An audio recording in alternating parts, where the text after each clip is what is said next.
शरद पूर्णिमा केवल रास ही नहीं है, बल्कि एक जीव का और उसके प्रियतम का, उसके परमात्मा का, उसके प्रभु का जो मिलन है वही रास है। रसो वही सह, समस्त रसों को जब इकट्ठा कर दिया जाता है, सब रस जब एक जगह एकत्रित हो जाते हैं, तब रास प्रकट होता है। महाराज श्री कृष्ण ने अपनी निज प्रणत वत्सला श्री राधा रानी, गोपिकाएं, वो सब ऋषि महात्मा जो भगवान से प्रियतम रूप में प्रेम करते थे, सबको भगवान ने एकत्रित करके आज के इस पावन दिवस में पूर्णिमा की रात्रि को समस्त गोपिकाओं के साथ महारास का दिव्यानंद परमानंद प्रदान किया।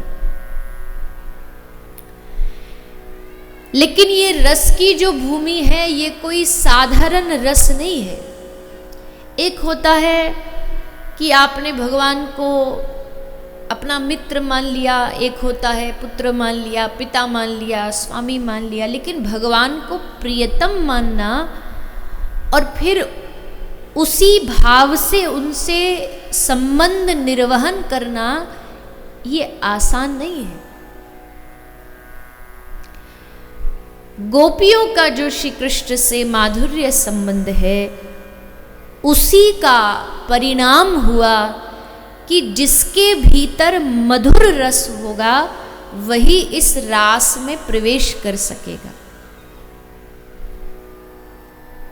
जिसके भीतर मधुर रस है, यहाँ तक कि देवी देवताओं को भी इस दिव्य रस में प्रवेश करने की अनुमति प्राप्त नहीं होती। एकमात्र भगवान श्री भोलेनाथ जी इस रास में आए, और उसका कारण भी यही था कि भोलेनाथ जी में मधुर रस भी है। भोलेनाथ जी में वात्सल्य भाव भी है, सख्य भाव भी है, शांत रस भी है, दास्य रस भी है और मधुर रस, माधुर्य रस भी है। इसलिए भोलेनाथ जी आए। अन्यथा भगवान कहते हैं, स्वयं श्री नारायण भगवान कहते हैं माता लक्ष्मी को कि हे लक्ष्मी, मैं स्वयं नारायण इस दिव्य रस में प्रवेश नहीं कर सकता। अर्थात कृष्ण के अलावा, कृष्ण शक्ति के अलावा इस महारास का रस किसी और को प्राप्त नहीं होता।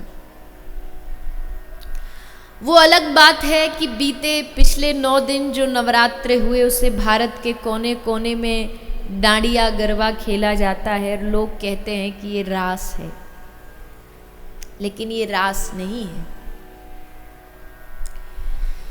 चलिए उस ओर तो मैं ना जाऊं, क्योंकि वहाँ तो बहुत सारी कमियां भी हैं, त्रुटियां भी हैं, अध्यात्म कम है, खेल मजाक ज़्यादा है, गा रहे हैं, नाच रहे हैं, पी रहे हैं, उल्टे सीधे सिनेमा के गीतों पर नाच रहे हैं, तो उसके विषय में तो क्या ही कहना। लेकिन रास का वास्तविक जो अर्थ है वो सबकी समझ में नहीं आता है।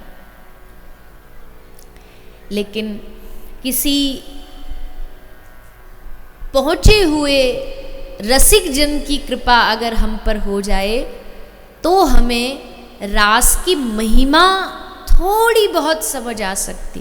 रास में प्रवेश, रास में जाना, वो तो बहुत ऊंची स्थिति, ऊंचे लेवल का काम है। किंतु रास में वही जा सकता है जो तन मन धन जीवन प्राण सबसे भगवान का हो चुका हो, और उसके हृदय में, उसके चित्त में श्री ठाकुर जी के चरणारविंदों के अलावा दूसरा कोई अनुराग, कोई प्रेम, कोई संसारिक वासना, कोई संसारिक इच्छा शेष न बची हो, एकमात्र कृष्ण दर्शन लालसा, वही रास का सच्चा अधिकारी है।